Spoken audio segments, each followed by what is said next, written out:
In this video, I'm going to show you how to run a smooth podcast interview, make your guests feel comfortable, make sure you look like a pro, and make the viewers of your podcast say, wow, I'm glad I saw that, let's do it. So the first thing I always do is start with a guest template. This is a document that I use to capture the guest information and really center the interview around the value I'm trying to provide, how to prep the guest for the interview when they arrive, and creating a show sequence that we can step through step by step, and then also capturing the posting information that you need when you actually go to post this online, and even capturing what clips you might pull from the episode. So this one's pretty self-explanatory. I usually put in the guest information, their name, and then I really jump into what is the value of this episode. I often call this the $5 rule. I want to make sure that I give the viewer a secret weapon. Once the viewer walks away after watching this interview, you want them to feel like they got some secret information that is going to give them a competitive advantage in the marketplace. So one of the best ways to do that is to prepare a wow statement. You want the viewer to walk away saying, wow, after viewing this content, I now understand that taking this action or not taking this action will make my life better in this specific way, and I feel a lot better in this specific way. If you go through this exercise before you run this interview, you're going to have a clear understanding of what type of value that you're trying to pull out of this guest in this conversation to deliver to your target market. So when they walk away, they say, wow, I'm glad I saw this, and they share it with their friends. Now, once the guest logs in, you're going to want to prepare them for the interview. I usually start off with some small chat just to make them feel comfortable. You have to understand sometimes people log in and they have some nerves, and it's good to just have some small chat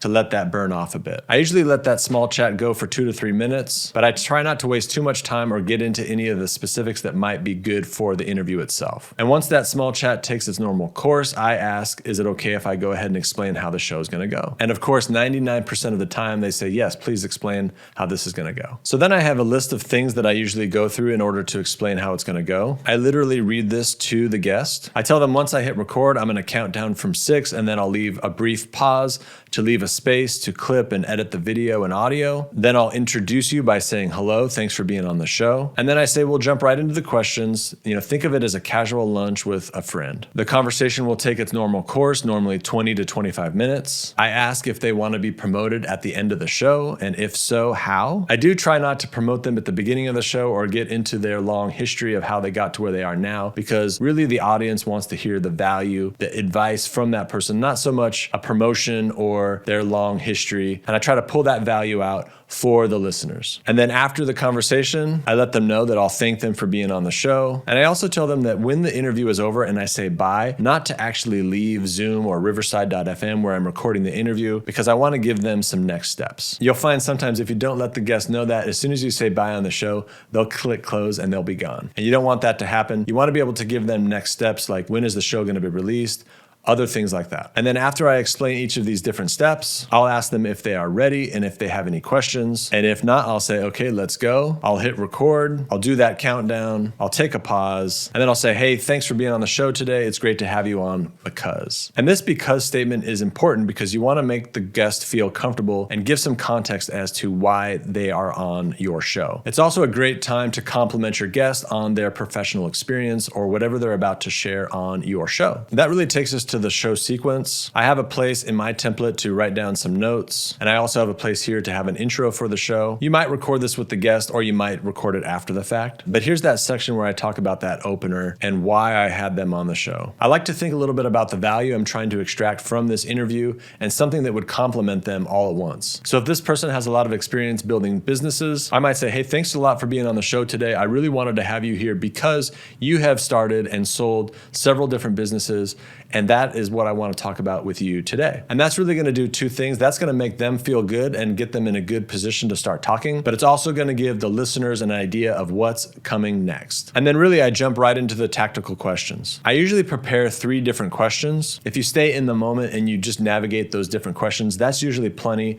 to run a 20 to 30 minute interview. And when I write out these questions, I try not to get too detailed because then I find myself looking at the question and getting lost in a lot of detail versus just giving myself the keywords that I need in the moment to ask the question. So I might write out something simple like, tell me the single biggest lesson you've learned growing and selling your businesses. And then after I ask this question and they answer, I'm just going to listen carefully in the moment and just navigate the question as I would in a lunch scenario. A lunch scenario where I'm just eating with a friend and I'm just curious about what they're talking about. So instead of worrying about the question and making it perfect, I just have a high level overview of what I'm going to talk about. And then I just stay in the moment and go down the different rabbit holes that that come up with that particular person. And since I might print this out and I want to be able to quickly glance at it from the side, I might even put in some spaces here so it's easy to read. And then when you feel like the conversation has taken its natural course, you're going to want to ask the guest how they help people and how they can get contacted from the listeners. And then you're going to say, thanks so much for being on the show today. And then after the recording is done, you're going to want to just let them know what the next steps are before they actually log off. And then if you decided not to do the intro with the guest there, then you're just going to record a quick intro. And then you're going to want to come up with a title for when you post this online. And then you're going to need to come up with the description of the podcast. And typically what I do for the topics is I just jump up to the questions and turn those into topics. So for this one, this is phrased as a question, and I might turn this into a topic. And then you'll want to make sure that you add in any video editor notes.